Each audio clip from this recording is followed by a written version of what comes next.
नमस्कार साथियों, स्वागत है आप सभी का सौदा घर के आज की इस नई वीडियो में। साथियों, ये है किस्से कहानियों का एपिसोड जहाँ पर ऐसी घटनाएँ जो सच्ची घटनाएँ हैं जिसके ज़रिए आपको जानकारी मिल सके। कोई भी नया फ्लैट खरीदने से पहले या कहीं पे भी अगर आप रियल एस्टेट में इन्वेस्ट कर रहे हैं, तो आपको ये समझ लेना चाहिए कि किस-किस तरह की समस्याएँ आ सकती हैं, क्योंकि जो रियल घटनाएँ हैं उससे हमें सीखने को मिलता है। तो आज भी हम आपको एक ऐसी घटना के बारे में बताने जा रहे हैं, जिसे सुनकर, जिसे जानकर आप भी चौंक जाएँगे। आखिर इस तरह का ये अपने आप में अनोखा जो है केस है, इसको समझने से पहले आप लोग ये बात का ध्यान रखें कि जब भी प्रॉपर्टी खरीदने जा रहे हैं, तो आपका पैसा है, आप ग्राउंड सर्वे ज़रूर करें। हर चीज़ को समझने के बाद ही निर्णय लीजिए, जल्दबाजी में कोई निर्णय ना लीजिए। देखिए, ये जो घटना है, इसमें एक बिज़नेसमैन जो कि इम्पोर्ट-एक्सपोर्ट का काम करते हैं, ये उंदरी में रहते हैं और इन्होंने अपनी एक प्रॉपर्टी खरीद रखी थी गहुंजे लोकेशन में। जो कि आप लोगों को पता होगा जहाँ से एक्सप्रेसवे की शुरुआत होती है, उस जगह पे। इनका 3 बीएचके का वहाँ पे फ्लैट था। होता क्या है, 2022 में ये अपने बिज़नेस के लिए कुछ रेवेन्यू जनरेट करना चाह रहे थे। उसके चलते इन्होंने ये सोचा क्यों ना इस फ्लैट को जो है बेच दिया जाए। इससे जो रेवेन्यू आएगा उसे जो है इम्पोर्ट-एक्सपोर्ट में हम यूज़ करेंगे और वहाँ से ज़्यादा अच्छा पैसा निकाल पाएँगे। बनस्पत कि इस फ्लैट को रखा जाए और इसका जो एप्रिसिएशन हो रहा है, शायद उससे ज़्यादा जो है उनको रिटर्न आने की संभावना उनके अपने बिज़नेस में लग रही थी।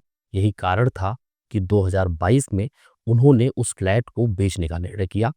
अब इसके चलते क्योंकि वो रहते थे उंदरी में, उनका जो उनकी मुलाकात है एक ब्रोकर से होती है, काकरेज के एक ब्रोकर से और फिर वो बात आगे बढ़ती है। फिर ब्रोकर ने किसी एक लेडी से मिलवाया, जो कि फ्लैट खरीदने में इंटरेस्टेड थी और उन्होंने जिस तरीके का अपना एक बॉन्डिंग जो है डेवलप किया, इस बिज़नेसमैन के साथ उस ब्रोकर ने और जिस बायर को इंट्रोड्यूस किया, उसे ये बताया कि ये मेरी सिस्टर हैं और वो रहने वाली थी कोल्हापुर की।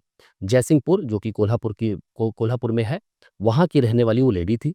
उनको फ्लैट खरीदना है, ऐसा जो है इन्फॉर्मेशन इनको दिया गया। अब इनको भी धीरे-धीरे ट्रस्ट आ चुका था। ये सारे डॉक्यूमेंट्स अपने जो है वो ब्रोकर के साथ शेयर करते गए और जब बात बन गई कि ये जो डील है वो 1.92 1.95 सीआर के आसपास ये फ्लैट बेच देंगे और दोनों पार्टी तैयार हो जाती हैं। जिसके चलते इनको 20,000 रुपए का यानी बिज़नेसमैन को जिनका कि फ्लैट था, इनको 20,000 रुपए का टोकन अमाउंट मिलता है और यह भी कहा जाता है कि आपको बाकी पैसा आने वाले समय पे मिल जाएगा। अब इसके बाद इन्होंने एक एग्रीमेंट भी कर लिया सेल के लिए। एग्रीमेंट किस तरह का? कि हाँ, हमें आपसे ये 20,000 रुपए आ चुके हैं, बाकी पैसा हमें आने वाला है। अब ये एग्रीमेंट क्यों किया गया? क्योंकि ब्रोकर की तरफ से ये बताया गया, उस लेडी ने ये कहा कि हमें लोन की सैंक्शनिंग लेनी है, जिसके लिए हमें दिखाना होगा कि हमने कोई डील की है या नहीं की है। बिना ये दिखाए हम लोन कैसे ले सकते हैं? तो इनको अभी एक ट्रस्ट तो डेवलप ही हो चुका था। इन्होंने एक एग्रीमेंट ये कर लिया कि मुझे 20,000 रुपए मिले हुए हैं, बाकी पैसे ये देंगे और जो बचा हुआ पैसा रहेगा वो लोन से लेके ये देने वाले हैं। अब ये एक तरीके से हो सकता है ये मेमोरेंडम ऑफ अंडरस्टैंडिंग रहा हो, एमओयू रहा हो। अब इनके सारे डॉक्यूमेंट ब्रोकर के माध्यम से उस लेडी के पास जा चुके थे। अब इनका जो है क्या करते हैं वो लोग इस जो एग्रीमेंट को किए थे प्लस जो इनके पास बाकी डॉक्यूमेंट आ चुके थे, उसके बेस पे फ़ॉर्ज्ड डॉक्यूमेंट बनाए जाते हैं और उसे बनाने के बाद बैंक को दिया जाता है। अब यहाँ जो बैंक को दिया जा रहा है इसे आप लोग ध्यान से समझिए, यहाँ पे क्या ट्विस्ट किया गया है। एक साथ आप देखें कि ये पूरी प्रॉपर्टी 1.95 सीआर के आसपास की थी। इन्होंने जो लोन में दिखाया कि इनको 1.4 सीआर से लेके 1.45 सीआर के आसपास के लोन की ज़रूरत है। अब यहाँ पे इन लोगों ने क्या किया, लोन लेने के लिए पैरेलली 2 बैंक में, वो भी नेशनलाइज़्ड बैंक में जो है ये लोग अप्लाई करते हैं। एक पुणे में ही और दूसरा जो लोन है वो मुंबई से अप्लाई करते हैं। अब आप समझिए, एक तो पहले इन्होंने फ़ॉल्स डॉक्यूमेंट बनाए, उसके बेस पे इन्होंने 2 जगहों पे लोन एक समय में ही पैरेलली ही जो है अप्लाई कर दिया।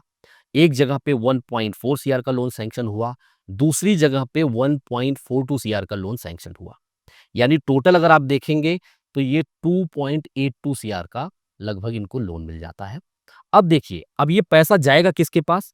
क्योंकि ये प्रॉपर्टी है उस बिज़नेसमैन की जिनकी एज 70 प्लस है।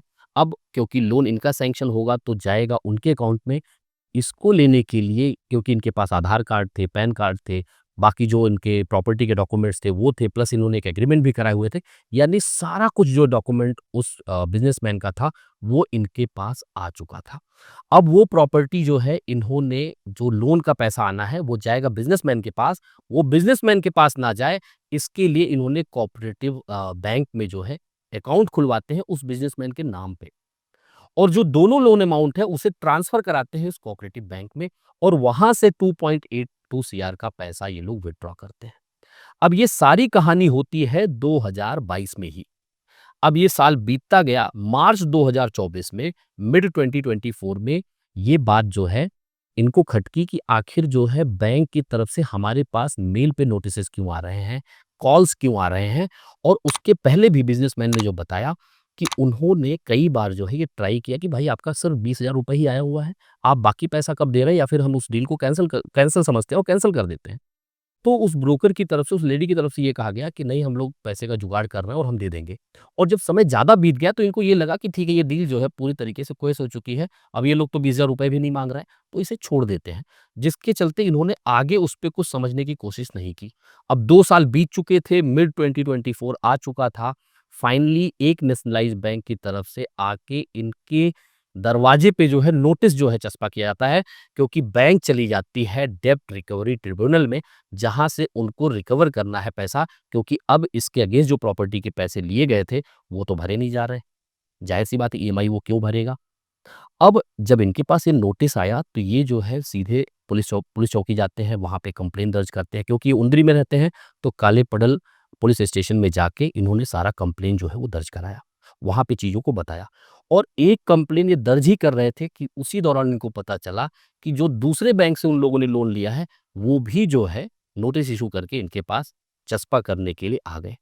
अब ये समस्या ये हो गई कि प्रॉपर्टी इन्होंने बेची 1.95 सीआर के आसपास। लोन उठा लिया गया 2.82 सीआर के आसपास और इनकी प्रॉपर्टी जो ये बिजनेसमैन की थी, ये सिर्फ इनके अपने नाम पे नहीं थी, क्योंकि इनकी एज 70 प्लस की थी, तो इन्होंने नॉमिनी बनाया था अपने डॉटर को भी।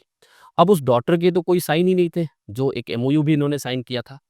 और इनका जो है खुद अकेले ये बेच नहीं सकते, क्योंकि जॉइंट अगर आपने कोई भी प्रॉपर्टी खरीदी है, तो या तो आप उसके पावर ऑफ अटॉर्नी लेंगे दूसरे से या फिर दोनों ओनर्स का रहना ज़रूरी है उसे ट्रांसफ़र करने के लिए।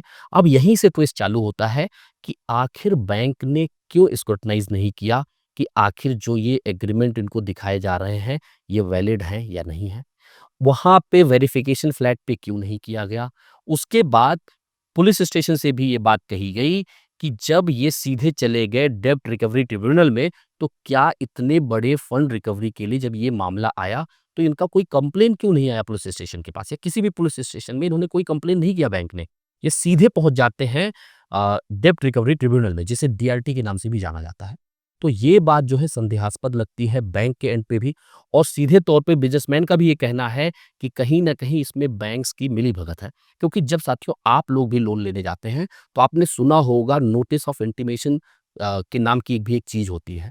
उस नोटिस ऑफ इंटीमेशन को जब तक आप रजिस्टर नहीं करते हैं, लोन डिसबर्स नहीं किया जाता। वो क्यों किया जाता है कि एक ही प्रॉपर्टी पे एक से ज़्यादा लोन ना होने पाए। इसके लिए नोटिस ऑफ इंटीमेशन किया जाता है और उसमें आपसे अच्छा खासा फीस भी लिया जाता है। तो क्या ये नोटिस ऑफ इंटीमेशन नहीं किया गया? या पैरेलल दोनों डॉक्यूमेंट जाने से नोटिस ऑफ इंटीमेशन में वो इंटीमेट होने का समय ही नहीं मिला कि उसके पहले ही लोन ट्रिगर हो गए। पर लोन ट्रिगर हो गया, लोन आपने अप्रूव कर दिया, पर आपने डिसबर्स भी कर दिया, वो भी कोऑपरेटिव बैंक में, जो कि अभी नया ही खुला हुआ है, उसके बारे में भी आपने जानने की कोशिश नहीं की। अब ये देखिए, ये मसला कहीं न कहीं संदेहास्पद स्थिति में बैंक को भी खड़ा कर रहा है। उस ब्रोकर के थ्रू जो वो लेडी आई थी, उसके फ़ोन स्विच ऑफ जा रहे हैं, उस ब्रोकर का भी फ़ोन स्विच ऑफ जा रहा है। पुलिस का ये कहना है जल्द ये लोग पकड़े जाएँगे। इसी से मिलता-जुलता एक केस हमने आपको पिछले किस्से कहानियों के एपिसोड में भी बताया हुआ है, जहाँ रीसेल का एक ऐसा अनोखा मसला आया था कि एक ओनर ने फ्लैट ओनर ने एक फ्लैट ओनर ने प्रॉपर्टी बेच दी और अगले ने प्रॉपर्टी खरीद ली, प्रॉपर्टी जो है देख लिया उन्होंने, सारे लोन डिसबर्स हो गए, सब कुछ सही था और जिस बंदे ने बेची उसी बंदे के नाम पे इंडिविजुअल नाम पे वो पूरी प्रॉपर्टी थी, खराड़ी के ही रहने वाले थे और जिसने खरीदा वो भी अपने इंडिविजुअल नाम पे उसे खरीद लेते हैं।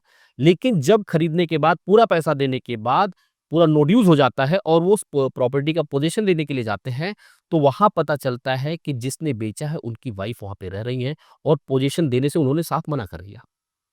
इसके बाद पुलिस केस होता है। जब पुलिस केस करते हैं, पुलिस वहाँ पे आती है तो लेडी सीधा पहुँच जाती है सिविल कोर्ट में और उसने ये कह दिया कि हस्बैंड ने बिना मेरे कंसेंट के ये फ्लैट बेचा है, हमारा इनका अभी जो है काफ़ी प्रॉब्लम चल रहा है, इस तरीके से बिना मुझे बताए, बिना मुझे कॉन्फिडेंस में लिए प्रॉपर्टी नहीं बेच सकते। अब केस क्या है, केस तो दर्ज हो जाएगा, लिटिगेशन क्रिएट हो जाएगा और जैसे ही लिटिगेशन क्रिएट हो गया, तो उसमें जो है पुलिस ने भी अपना हाथ खींच लिया। इस मसले को चलते हुए 2 साल से ज़्यादा हो चुके हैं। उनका हस्बैंड वाइफ का आपस में डिस्प्यूट है, जिसके चलते जिस इंसान ने पूरा पैसा दे दिया, बैंक से लोन लेके डिसबर्स भी करा दिया, उसकी ईएमआई चालू है, उसको अभी तक अपना घर नहीं मिल पाया है। आखिर इन 2 सिचुएशन से आपको क्या सीखने को मिल रहा है? एक तो जो सबसे पहली हमने आपको कहानी बताई जो कि रियल घटना पे है, पूरी रियल कहानी है जो कि आप जाके पढ़ भी सकते हैं इसके बारे में। वहाँ से ये जानकारी मिलती है किसी पे भी आसानी से भरोसा मत करिए। क्योंकि इतना बड़ा जब आप ट्रांज़ैक्शन करते हैं, तो आपको एक्स एज़्यूम करना होता है, यानी कि किसी न किसी पे भरोसा तो करना ही होता है, लेकिन इतने आसानी से भरोसा मत करिए, एक। दूसरी चीज़ अपने कॉन्फिडेंशियल्स, अपने डॉक्यूमेंट्स को इस तरीके से किसी के साथ साझा मत करिए। साझा करना भी है, तो उसकी फ़ोटोकॉपी दीजिए, फ़ोटोकॉपी का स्कैन दीजिए, ना कि रियल पेपर का स्कैन दीजिए, क्योंकि रियल पेपर अगर आप स्कैन देते हैं, तो उसका फ़ॉल्स डॉक्यूमेंट बनाना भी आसान हो जाता है। तीसरी चीज़ ये समझ में आती है कि अगर आपने कोई डील किया है, चाहे आप खरीद रहे हों या बेच रहे हों, अगर वो आगे नहीं बढ़ रही है, तो किसी भी तरह का अगर आपने एमओयू किया हुआ है या सेल एग्रीमेंट किया हुआ है, तो उसे सबसे पहले कैंसल करें। 20,000 आप के पास पड़े हों, 50,000 पड़े हों, लाख रुपए पड़े हों, ये मत सोचें कि अगले का पैसा तो हमारे पास पड़ा ही हुआ है, चलो ठीक है, वो कैंसल हो जाएगा। उसका पैसा उसके ज़िम्मे करिए, जो एग्रीमेंट है उसे कैंसल कराइए, वो किसी भी तरह का एग्रीमेंट हो। इन सब चीज़ों से समझें और दूसरे जो कहानी जो हमने पहले भी आपको बताई हुई थी, उससे ये सीख मिलती है कि जिस प्रॉपर्टी को आप खरीद रहे हैं, खासकर रीसेल में, उसका फिजिकल वेरिफिकेशन ज़रूर कर लें, पूरा पैसा देने से पहले, पूरा पैसा डिस्बर्स होने से पहले। ऐसी तमाम घटनाएँ हम लोगों के पास आ रही हैं जो बायर खुद हमें साझा करते हैं, जो सेलर हैं वो खुद हमें साझा करते हैं और इसे बनाने के पीछे का एक ही उद्देश्य है कि आप लोग खरीदने से पहले सही निर्णय ले सकें। कहीं भी आपको सौदागर की मदद लगती है, उसके लिए हमने क्वेरी कंसर्न फॉर्म का लिंक डिस्क्रिप्शन में डाल रखा है। थोड़े में अपनी समस्या हम तक पहुँचा दीजिए। कोशिश रहेगी सौदागर उसे आपको अच्छे से समझाए और उसके बाद ही आप अपने बाइंग डिसीजन को लीजिए और अपने लेवल पे ग्राउंड सर्वे भी करना ना भूलें, क्योंकि एक बार जेब से पैसा निकल गया तो दोबारा आपको आसानी से मिल नहीं पाएगा और पूरी लाइफ की गाढ़ी कमाई आपकी दांव पे लग सकती है। उम्मीद करते हैं साथियों आप सभी को सौदागर का प्रयास पसंद आ रहा होगा। यदि पसंद आ रहा है तो वीडियो को लाइक शेयर करने के साथ साथ बाकी लोगों को भी इनकरेज करें चैनल को सब्सक्राइब करने के लिए, जिससे कि आप हमेशा सचेत रहें कोई भी प्रॉपर्टी खरीदने से पहले। जल्द मिलेंगे एक नई वीडियो के साथ, एक नई इन्फॉर्मेशन के साथ। तब तक के लिए धन्यवाद। नमस्कार।